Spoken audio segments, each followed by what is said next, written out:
Si on ne peut pas s'entendre sur les amendements pour avoir de nouveaux tests, autant se baser sur les tests qui étaient là, aller à un congrès électif et mettre en place un bureau. Ceci était son vœu il y a 2 semaines. Mercredi 20 janvier 2016 à l'hôtel Sarakawa de Lomé, congrès statutaire de la FTF.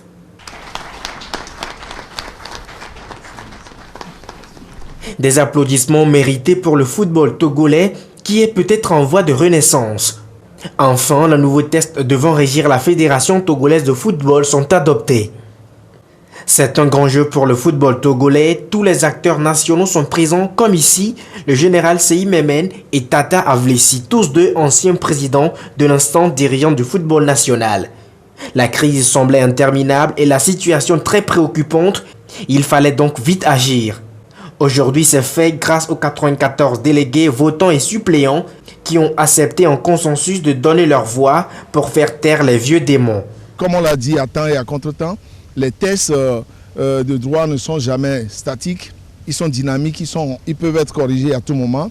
À partir du moment où nous sommes entendus sur l'essentiel, nous avons rapidement voté les tests. Et cela dans un esprit de consensus. C'est donc un sentiment de joie qui anime le second comité de normalisation et même l'émissaire de la FIFA. À la fin de ce congrès qui a été un succès pour le football togolais, je peux dire que c'est la fierté qui domine maintenant. C'est un mot de félicitations aux congressistes togolais qui ont participé avec une détermination de sortir du bourbier dans lequel se retrouvait ce football. Depuis plusieurs mois, le football ici a du plomb dans les ailes, et ceci à la grande désolation du public sportif.